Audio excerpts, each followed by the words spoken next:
बंद पडला।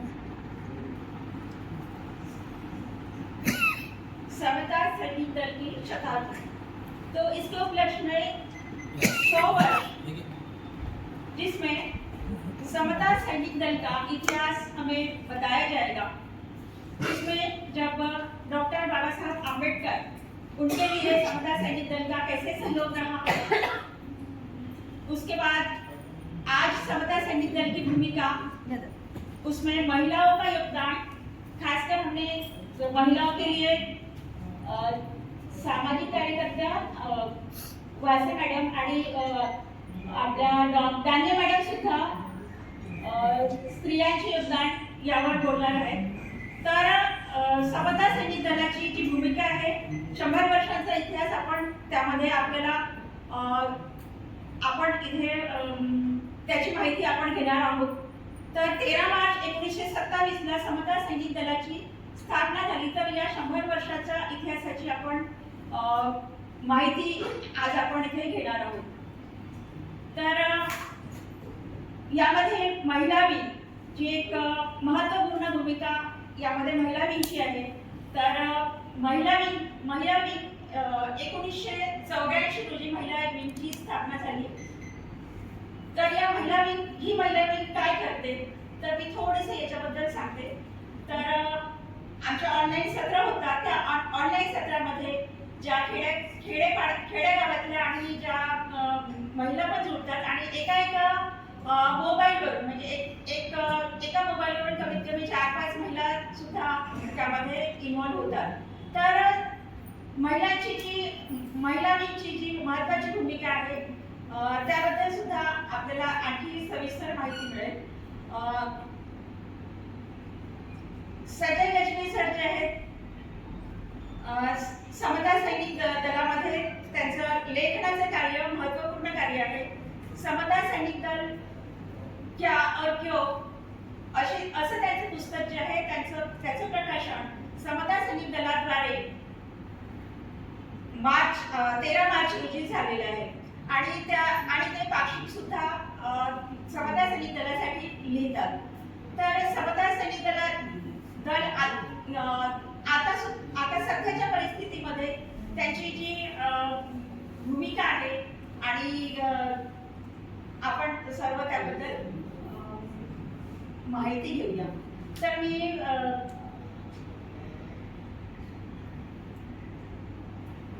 आता आपण पाहुण्यांचे स्वागत करूया. थोडं हिंदी मराठी चालेल चालेल काही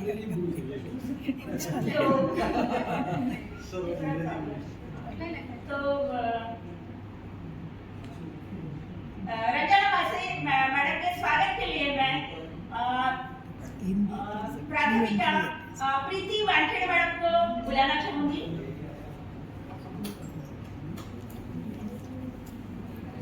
जोरदार ताली से मैडम का स्वागत करेंगे.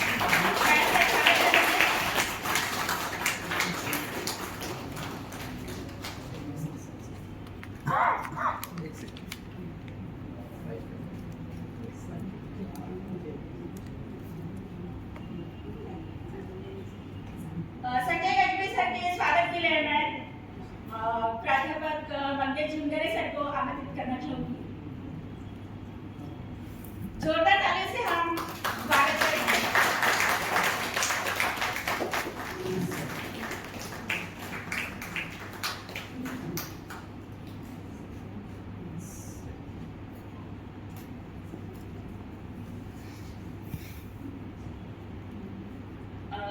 प्राध्यापक रमेश संबरकर सर के स्वागत के लिए मैं प्रताप खोबराडे सर को बुलाना चाहूंगी. जोरदार ताली से हम स्वागत करेंगे.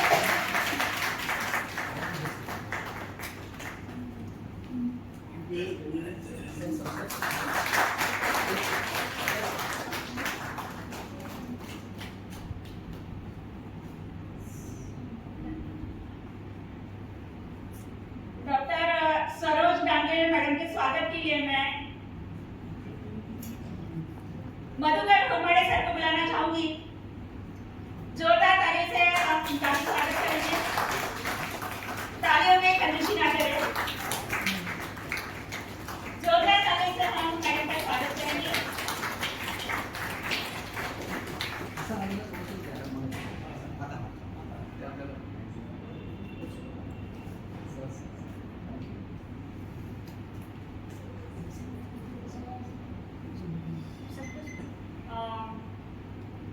सुनीता सावरकर मैडम का स्वागत मैं शब्द सुमन से करना चाहती हूँ.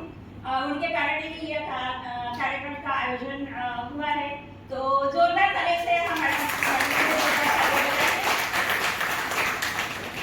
अब हम मुख्य कार्यक्रम की ओर बढ़ते हैं.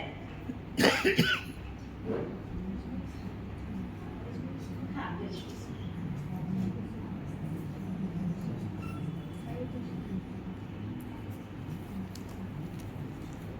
माननीय डॉक्टर संजय गजबी सर बौद्धिक प्रमुख समता सैनिक दल के सर बौद्धिक प्रमुख है और आज उनका सब्जेक्ट है समता सैनिक दलाची वाटचाल व संघर्ष. तर सर आपल्याला या विषयावर मार्गदर्शन करतील. तर आपण सरांसाठी जोरदार टाळ्या वाजवाव्यात. जोरदार टाळ्या एकदा सरांसाठी होऊ द्या. तालियां बजती रहे. सर अभी आए नहीं यहाँ पर. तालियां बजती रहे.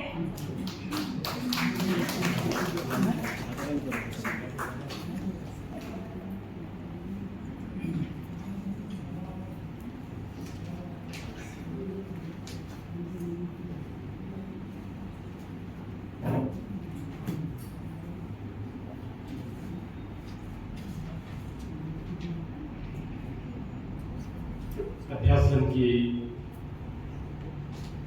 प्रमुख डॉक्टर सुनीता सावरकर ने, मेरे गुरु भाई एडवोकेट डॉक्टर रमेश संबरकर सर, प्राध्यापिका डॉक्टर सरोज डांगे सोनपुर मैडम और रंजना वासे मैडम, जुंगरे सर और प्राध्यापक वर्ग, यहाँ उपस्थित सभी मित्रों, मैं सर्वप्रथम बाबा साहेब डॉक्टर अम्बेडकर, राष्ट्रसंत तुकडोजी महाराज और समतावादी विचारधारा के तमाम महापुरुषों को अभिवादन करता हूँ। मुझे लगा कि मैं जब यहाँ बैठा तो मुझे लगा मेरा नंबर इतने जल्दी तो आएगा नहीं, शायद लास्ट में आएगा, लेकिन कोई बात नहीं। तो आज का जो विषय है डॉक्टर बाबा साहब अम्बेडकर और समता सैनिक दल, इस पर मैं अपने विचार रखूंगा। तो बाबा साहब अम्बेडकर के आंदोलन से हम शुरुआत करेंगे, फिर समता सैनिक दल के स्थापना की और उनके कार्य कैसे रहे, कौन से काम किए और आज की समता सैनिक दल की क्या स्थिति है, अम्बेडकरी आंदोलन में समता सैनिक दल का क्या योगदान है, इस पर हम धीरे धीरे आगे बढ़ेंगे। आप सभी जानते हैं बाबा साहब अम्बेडकर 1913 में बड़ौदा के महाराजा सयाजीराव गायकवाड़ से स्कॉलरशिप लेकर अमेरिका में उच्च अध्ययन के लिए गए।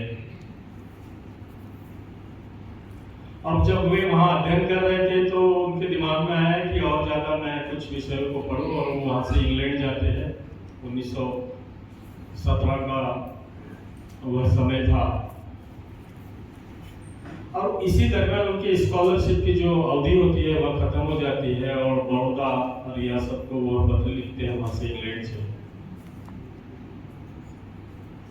कि मेरी स्कॉलरशिप की अवधि समाप्त हो गई है और मैं और थोड़ा पढ़ना चाहता हूँ, मेरी स्कॉलरशिप की अवधि यदि बढ़ा दी जाए तो अच्छा रहेगा। बड़ौदा प्रशासन के पास जब वह पत्र जाता है तो इसके बारे में महाराजा सयाजीराव गायकवाड़ को कुछ पता नहीं होता, बताया भी नहीं जाता।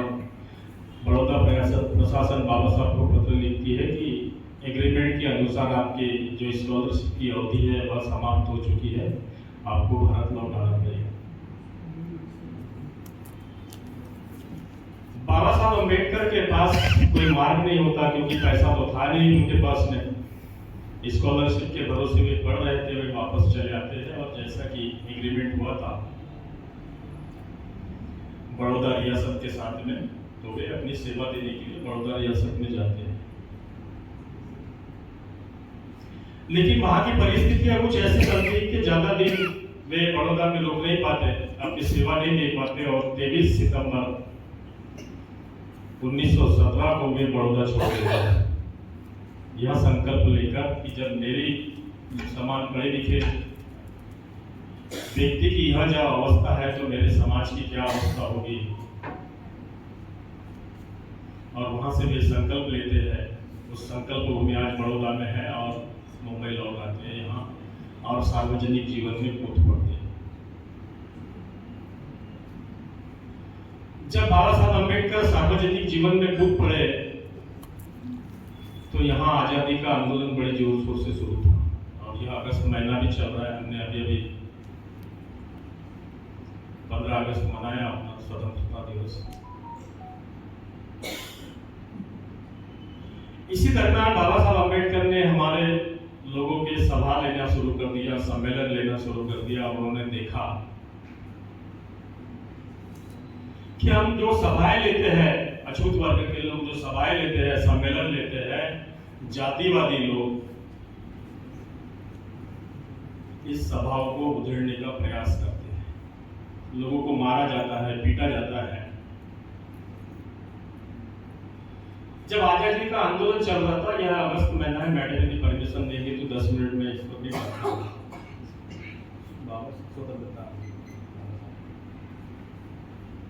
क्योंकि मैं बाबा साहब का समग्र जो आंदोलन है अलग पद्धति से जोड़ के देखता हूँ, केवल अछूतों के उद्धार से नहीं तो देश के विकास के और देश की आजादी से भी बाबा साहब के आंदोलन को मैं जोड़ के देखता हूँ। 26 जनवरी 1919 के टाइम्स ऑफ इंडिया में मुंबई एडिशन में बाबा साहब लिखते हैं, जो आजादी का जब आंदोलन चल रहा था उस आजादी के आंदोलन वालों से बाबा साहब प्रश्न करते हैं। 26 जनवरी 1919 Times of India Mumbai edition. Baba Saheb कहते हैं कि ऊंची और समृद्ध जाति को आजादी मांगने का क्या अधिकार है जबकि वे अपने ही घर की गंदगी साफ नहीं कर सकते। क्योंकि विशेष बताने का उद्देश्य ये भी है कि हम सब बातें तो करते हैं, बाबा साहब ने संविधान बनाया, ये किया वो किया, लेकिन हम आज तक यह प्रमाणित नहीं कर पाए कि बाबा साहब अम्बेडकर भी एक स्वतंत्रता सेनानी थे। इतना ही नहीं तो सर्वोत्तम स्वतंत्रता सेनानी थे। मैं इस पर भी बीच बीच में विचार। बाबा साहब अम्बेडकर का कहने का मतलब यह था कि हजारों वर्षों से तुमने अपने ही धर्म भाइयों को गुलाम बना के रखा है, उनको तो आप आजाद करने के लिए तैयार नहीं हो।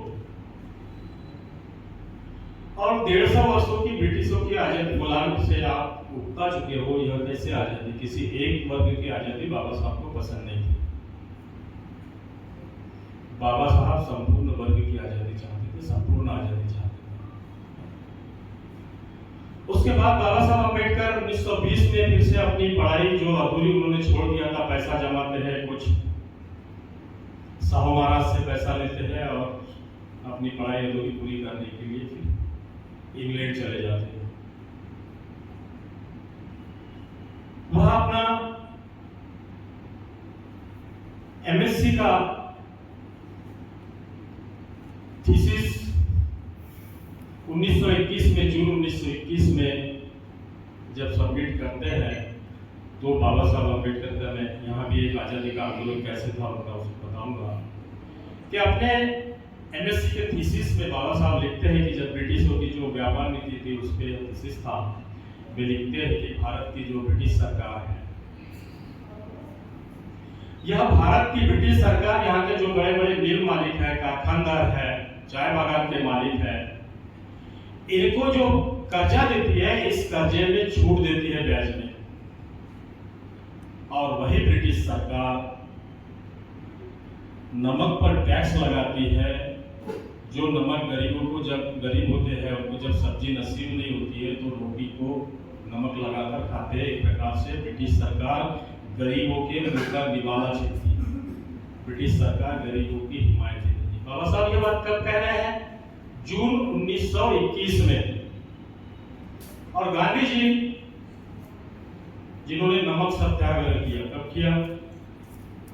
मार्च 1930 में। बाबा साहब अम्बेडकर ने जो बात उठाई थी उसके 9 साल बाद। और एक दो उदाहरण देके मैं आगे बढ़ूंगा, समता से निकल के अपने विषय की ओर आऊंगा। दूसरा उदाहरण, बाबा साहब अम्बेडकर जो डीएससी के लिए प्रबंध लिखते हैं, प्रॉब्लम ऑफ ऑफिस, उसमें बाबा साहब अंग्रेजों की व्यापार नीति जो थी उसके बारे में किस प्रकार से रुपयों को तोड़ा मोड़ा जाता है और भारत को लूटा जाता है, इस पर भी बताते हैं। और गोलमेज सम्मेलन, जो 3 गोलमेज सम्मेलन होते हैं, तीनों में बाबा साहब अम्बेडकर को न्योता मिलता है, वे उपस्थित रहते हैं। पहले गोलमेज सम्मेलन का तो कांग्रेस बहिष्कार करती है, जाती नहीं है। बाबा साहब अम्बेडकर 12 नवंबर 1930 को ब्रिटिश प्रधानमंत्री रैमसे मैकडोनाल्ड की अध्यक्षता में गोलमेज सम्मेलन होता है। 12 नवंबर को शुरू होता है और 20 नवंबर 1930 को बाबा साहब अम्बेडकर को बोलने की जब बारी आती है तो उसमें वे कहते हैं, रैमसे मैकडोनाल्ड के सामने जिन्होंने भारत को गुलाम बना के रखा था, वे कहते हैं, बाबा साहब वह दिन अब लग गए, वह दिन अब लग गए जब ब्रिटिश फैसला करते थे और हम भारतीय चुपचाप मान लेते थे, कभी नहीं लौटने वाले। बाबा साहब कहते हैं कि वो जब आप कोई निर्णय लेते थे और हम भारतीय चुपचाप मान लेते थे, वो दिन अब कभी नहीं आने वाले। और बाबा साहब कहते हैं कि भारत में भारतीयों की सरकार चाहिए, भारतीयों के लिए चाहिए और भारतीयों के द्वारा चाहिए। इसका मतलब होता है ब्रिटिशों, भारत में अब तुम्हारा काम नहीं है, तुमको भारत छोड़ के जाना पड़ेगा। बाबा साहब यह बात कब कह रहे हैं? नवंबर 1930 में जिन्होंने गुलाम बना के रखा था उनके प्रधानमंत्री रैमसे मैकडोनाल्ड के सामने भीम गर्जना करते हुए कहते हैं। इसके 12 साल बाद कांग्रेस को यह बात याद आती है और 9 अगस्त 1942 को बाबा साहब की बात को कांग्रेस उठाती है, भारत छोड़ो आंदोलन चलाती है। बाबा साहब अम्बेडकर को जब मौका मिला, उन्होंने जब यहाँ पर हमारे देश में रेलवे उखाड़ रहे थे, पोस्ट ऑफिस को जला रहे थे, बैंक को जला रहे थे, विदेशों विदेशी माल की होली चला रहे थे, ऐसे समय बाबा साहब अम्बेडकर को जब मौका मिला वायसराय की कार्यकारिणी में जाने का, बाबा साहब अम्बेडकर देश को बना रहे थे। मजदूरों को 14-14, 15-15 घंटे से बाबा साहब अम्बेडकर 8 घंटे 9 घंटे पर उनके लिए कानून बना रहे थे। महिलाओं को उनके अधिकार दे रहे थे, उनके लिए कानून बना रहे थे। इस देश के विकास के लिए बाबा साहब अम्बेडकर बड़े बड़े बांध बना रहे थे, नदी जोड़ो योजना ला रहे थे। जब देश आजाद भी नहीं होगा तो इस प्रकार से बाबा साहब अम्बेडकर अपने देश को अच्छा बनाने के लिए, देश को आजाद करने के लिए। और अंतिम बात में संक्षिप्त में यह बताऊंगा, क्योंकि यहाँ बहुत से रिसर्च करने वाले विद्यार्थी होंगे, कोई विद्यार्थी इस विषय को लेकर आगे बढ़ सकता है। इस विषय पे काम होना भी बाकी है। वास्तविक आजादी यदि हम देखें तो 15 अगस्त 1947 को तो ब्रिटिशों की गुलामी से देश आजाद हुआ, लेकिन 26 जनवरी 1950 जब देश में संविधान लागू हुआ, उस दिन वास्तविक आजादी मिली सभी वर्गों को, सभी लोगों को। इतना ही नहीं, केवल इंसानों को नहीं, दलितों को नहीं, बल्कि पशु पक्षियों को नहीं, पेड़ पौधों तक बाबा साहब के संविधान ने आजादी दिया। किसी पेड़ को हम काट के देखे, पुलिस स्टेशन में यदि रिपोर्ट करते जेल हो जाएगी। इसका मतलब बाबा साहब ने केवल इंसान नहीं, पशु पक्षी नहीं, पेड़ पौधों को भी जीने का अधिकार दिया। और इस प्रकार बाबा साहब अम्बेडकर सर्वोत्तम स्वतंत्रता सेनानी थे। यह तो मैंने अगस्त होने के कारण बताया, इस विषय को कोई विद्यार्थी आगे बढ़ाए। समता सैनिक के बारे में हमने बाबा साहब अम्बेडकर अनेक मोर्चे पे काम कर रहे थे जब ये आंदोलन में थे। पहला तो उनको दलितों की, अछूतों की अवस्था सुधारना, दूसरी सबसे बड़ी प्राथमिकता उनकी यह थी कि यह जो विषमतावादी वर्णवादी समाज था, इस समाज को ठीक करना,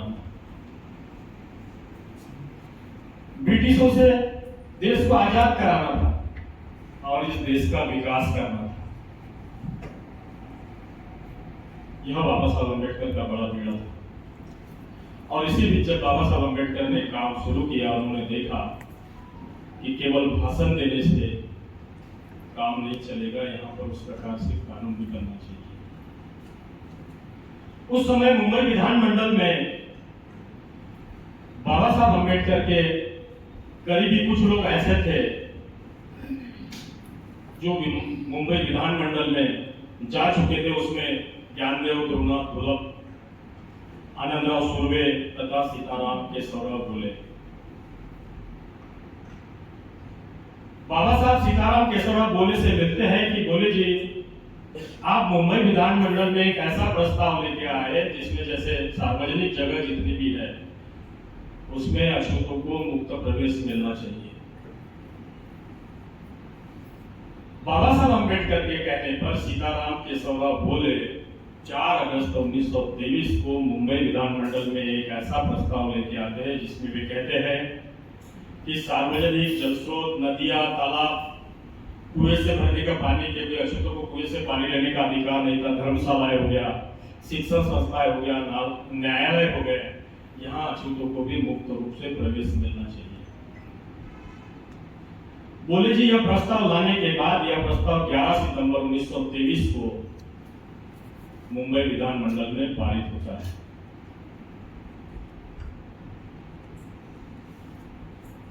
बाबा साहब अम्बेडकर के बहुत से ब्राह्मण मित्र थे जो बाबा साहब अम्बेडकर के समतावादी विचारों को मानते थे। और केवल इतना ही नहीं, बहुत से ब्राह्मण समाज के व्यक्तियों ने बाबा साहब अम्बेडकर को अम्बेडकरी आंदोलन में सहयोग भी किया। इसमें से एक थे सुरेंद्रनाथ किपनिस, जिनका पूरा नाम था सुरेंद्रनाथ गोविंद किपनिस, सुरबा नाना के नाम से उनको बोला जाता था, या नाना साहेब किपनिस भी उनको कहा जाता था। इस समय यह 1923 की बात है जब यह प्रस्ताव मुंबई विधानमंडल में पारित हुआ तो महाड़ के रहने वाले थे ये। महाड़ नगर परिषद के यह उस समय 25 वर्ष के व्यक्ति अध्यक्ष थे। इन्होंने ब्राह्मण समाज से थे। इन्होंने यह प्रस्ताव जब मुंबई विधानमंडल में पारित हुआ उसके 4-5 महीने बाद 5 जनवरी 1924 को महाड़ में लागू किया इस प्रस्ताव को। लेकिन प्रस्ताव को लागू करने से काम नहीं चलता, इस पर अमल होना चाहिए। बाबा साहब के कहने पे गोले जी ने प्रस्ताव रखा, मुंबई विधानमंडल में प्रस्ताव पारित भी हो गया। महाड़ में भी यह नगर परिषद ने निर्णय ले लिया कि आज से यह स्थल सभी के लिए खुले रहेंगे महाड़ के। लेकिन फिर भी इस पर अमल करने का अछूत समाज हिम्मत नहीं जुटा पा रहा था, क्योंकि अछूत समाज जानता था यदि हिम्मत करेंगे तो उसके लिए बड़ा कष्ट होगा। सवर्ण लोग जो है, जातिवादी लोग जो है, अछूत को छोड़ेंगे नहीं। फिर बाबा साहब अम्बेडकर ने जब देखा कि प्रस्ताव पारित हो गया, सब कुछ हो गया, लेकिन इस पर अमल तो नहीं हो रहा, तो अब क्या किया जाए। तो बाबा साहब अम्बेडकर फिर से गोले जी से मिलते हैं, कहते हैं कि मुंबई विधानमंडल में आप एक ऐसा प्रस्ताव फिर से लेकर आए कि जो भी जिला परिषद है, नगर परिषदें है, महानगर पालिकाएं है, जो प्रस्ताव गोले जी ने मुंबई विधानमंडल में पारित करवाया था कि इसमें इस पर यदि अमल नहीं किया जाएगा जिला परिषद, नगर परिषद, महानगर पालिकाओं में, तो सरकार की ओर से इनको जो अनुदान मिलता है, ग्रांट मिलती है, वह ग्रांट बंद कर दी जाएगी। गोले जी ने बाबा साहब के कहने पे 5 जनवरी बाबा साहब के कहने पे उन्होंने 5 अगस्त 1926 को फिर से एक नया प्रस्ताव रखा। यह प्रस्ताव भी पारित हो गया, लेकिन अमल नहीं हो पा रहा। अब बाबा साहब को लगा कि उन्हें ही आगे आकर, हमें ही आगे आकर इस प्रस्ताव पर अमल करना पड़ेगा। और बाबा साहब अम्बेडकर ने देखा कि उनके जो करीबी थे, सुरेंद्रनाथ अर्थात नाना साहेब टिपनिस, इन्होंने जो महाड़ में प्रस्ताव पारित भी करवाया था, इनकी सहायता से बाबा साहब अम्बेडकर ने, क्योंकि उनके पास सरकार ने भी प्रस्ताव पारित किया, महाड़ ने भी प्रस्ताव पारित किया, अब उस पर अमल करना था। तो अमल करने के लिए बाबा साहब अम्बेडकर ने 19 और 20 मार्च 1927 को महाड़ का सत्याग्रह पुकारा। यह ऐसे ही एकाएक बनी रणनीति नहीं थी, बहुत सोच समझकर बाबा साहब अम्बेडकर एक एक कदम बढ़ा रहे थे। आप जानते हैं भीमा कोरेगांव स्तंभ जो है, जो अछूतों के शौर्य की याद में बनाया गया है, ब्रिटिश सरकार ने बनाया था। बाबा साहब अम्बेडकर 1 जनवरी 1927 को अपने कार्यकर्ताओं के साथ इस स्तंभ के पास जाते हैं, यहां सभा करते हैं, इनको नमन करते हैं, इन सूरवीर सैनिकों को, और अपने बड़े कार्यक्रम की शुरुआत करते हैं। और इसी बीच में बाबा साहब अम्बेडकर का मुंबई विधानमंडल में उनकी नियुक्ति होती है, और 18 फरवरी 1927 को बाबा साहब अम्बेडकर मुंबई विधानमंडल के सदस्य बनते हैं। अब पहली बार बाबा साहब अम्बेडकर ने सार्वजनिक जीवन में 17 में आए। 1923 तक उन्होंने देखा था कि किस प्रकार से जहां जहां भी सभाएं सम्मेलन होते हैं, अछूतों के उधेड़ देने का प्रयास किया जाता है सवर्णों और जातिवादी लोगों द्वारा। तो बाबा साहब अम्बेडकर ने जब पहली बार महाड़ में इतना बड़ा सम्मेलन बुलाया, तो उसकी सुरक्षा को लेकर उनको चिंता थी। इतनी बड़ी परिषद को बुलाया, संपूर्ण महाराष्ट्र से लोग आएंगे, तो इसकी सुरक्षा कैसे की जा सकती है, यह विचार जब बाबा साहब अम्बेडकर के मन में आया। 13 मार्च 1927 का वह दिन था, महाड़ सत्याग्रह से एक सप्ताह पूर्व रविवार का वह दिन था। जिन्होंने भी बाबा साहब अम्बेडकर का और अम्बेडकरी आंदोलन का इतिहास पढ़ा है, उन सबको पता होगा कि अछूत समाज के अधिकतर लोग पहले मिलिट्री में हुआ करते थे, ब्रिटिश सेना में हुआ करते थे। बाबा साहब अम्बेडकर से ऐसे ही महाड़ आंदोलन से एक सप्ताह पूर्व उनके परेल के ऑफिस में मुंबई में जो बैठे थे, वहां सेना से ऐसे ही सेवानिवृत्त उसमें कुछ सुविधा भी थे, मिलने के लिए आते हैं। जिसमें विशेषकर सूबेदार सवादकर थे। बाबा साहब से जब बातचीत होती है, बाबा साहब को ख्याल आता है कि हमने जो सत्याग्रह बुलाया है महाड़ में और इसकी सुरक्षा को लेकर हमें कुछ करना चाहिए, तो बाबा साहब सोचते हैं कि हम तो इतने जल्दी ऐसी कोई संगठन खड़ा नहीं कर सकते, तो क्यों ना हमारे जो सेवा से निवृत्त सैनिक है ब्रिटिश सेना से, यहाँ ऑलरेडी ट्रेंड है, ऐसे सैनिकों को लेकर हम यदि कोई संगठन खड़ा करते हैं तो महाड़ सत्याग्रह की सुरक्षा हो सकती है। और बाबा साहब अम्बेडकर ने सूबेदार सवादकर, सूबेदार विश्राम गंगा राम सवादकर, इनको लेकर बाबा साहब अम्बेडकर ने समाज समता सैनिक दल, समता सैनिक दल का पहले नाम समाज समता संघ अलग है, इससे उसको जोड़कर मत देखिए। समाज समता संघ की स्थापना 4 सितंबर 1927 को उसी वर्ष हुई थी, उसके बारे में बाद में आएंगे। बाबा साहब अम्बेडकर ने समाज समता सैनिक दल 13 मार्च 1927 को सूबेदार सवादकर को साथ में लेकर और मिलिट्री से रिटायर्ड अछूत समाज के सेवानिवृत्त सैनिकों को साथ में लेकर स्थापित किया। अब इसमें बहुत सारा भ्रम भी है, इस पे भी मैं थोड़ा बात रखूंगा।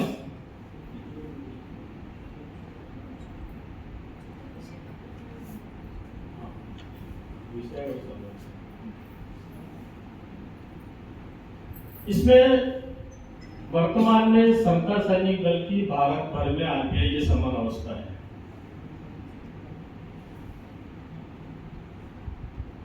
दूसरी एक बात है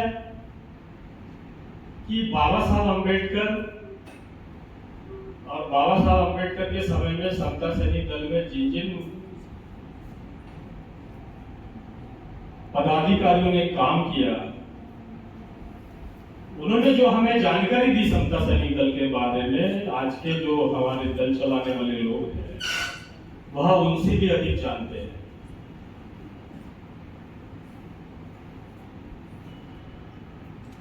समता सैनिक दल के स्थापना की तारीख के बारे में, क्योंकि समता सैनिक दल एक समय ऐसा आया था कि वो बुला दिया गया था, आंदोलन में बड़ा योगदान रहा, तो समता सैनिक दल की स्थापना की तारीख दिल्ली में एक ग्रुप है। मैं यहाँ किसी भी ग्रुप की वाहवाही नहीं करूंगा, ना तो अपने मैं जिसमें काम करता हूँ उसकी भी वाहवाही नहीं करूंगा। मैं यहाँ जो बोल रहा हूँ एक अम्बेडकरी विचारक के तौर पे बोल रहा हूँ, इसको ध्यान में रखिए। दिल्ली का ग्रुप है, वह समता सैनिक दल की स्थापना की जो तारीख लिखता है,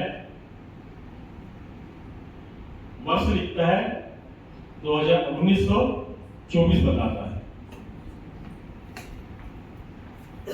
अधिकतर जो ग्रुप है वह समता सैनिक दल के स्थापना की तारीख 19 मार्च 1927 बताते हैं, महाड़ आंदोलन, और स्थापना का स्थल महाड़ बताते हैं। इसको हमें ध्यान में रखना है। लेकिन भ्रम दूर करने के लिए मैं आपको कुछ उदाहरण देना चाहूंगा कि बाबा साहब इसमें क्या कहते हैं। मैंने तो बता दिया, बाबा साहब अम्बेडकर ने 13 मार्च 1927 को मुंबई में समता सैनिक दल स्थापित किया। और मैं ये अम्बेडकर विचारधारा विभाग में जब एमए का विद्यार्थी था तो इस पर मैंने रिसर्च किया था समता सैनिक दल में, जिसमें सम्यक प्रकाशन दिल्ली से समता सैनिक दल इतिहास और संघर्ष वह प्रबंध छपकर भी आया था। तो बाबा साहब अम्बेडकर समता सैनिक दल के स्थापना के बारे में 3 जगह उनका वृत्तांत मिलता है। पहला एक सभा हुई थी कामगार मैदान परेल बम्बई में, दल ने मृत्यु तक रहे थे। ये एमएम ससाड़ेकर है, इनसे मैं 95 में मिला था। इनसे देखने से ही पता चलेगा इनकी उम्र 85 वर्ष की होगी। समता सैनिक दल का 6वां सम्मेलन हुआ था। वो 6वें सम्मेलन में MM ससाळेकर बोलते हैं कि समता सैनिक दल की स्थापना बाबा साहब डॉक्टर अम्बेडकर ने 13 मार्च 1927 को मुंबई में की।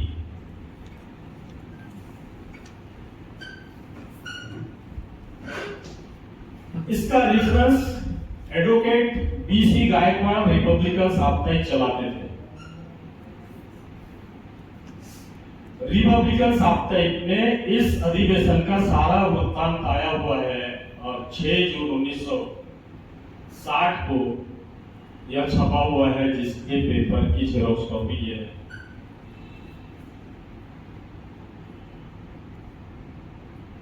अब ससाळेकर जी जो करीब मेरे ख्याल से 60 साल से भी अधिक समय तक बाबा साहब के समय से समता सैनिक दल में जिन्होंने काम किया, वह यह बता रहे हैं और आज के हमारे जो दल चलाने वाले जो कार्यकर्ता बताते हैं, तो शायद ससाळेकर जी से और बाबा साहब से ज्यादा जानकारी उनके पास कैसे आई मुझे पता नहीं, लेकिन वास्तविक तारीख तो मुझे लगता है कि जब इतने सारे संदर्भ हमारे पास है तो 13 मार्च 1927 को ही समता सैनिक दल की स्थापना तारीख है। जो ये उस समय के लेटर पैड है समता सैनिक दल के पुराने, यह लेटर पैड 44 का है, हिंदी और मराठी और ये इंग्लिश में है। इसमें भी स्थापना का जो वर्ष है तारीख तो नहीं दी है, 27 दी हुई है।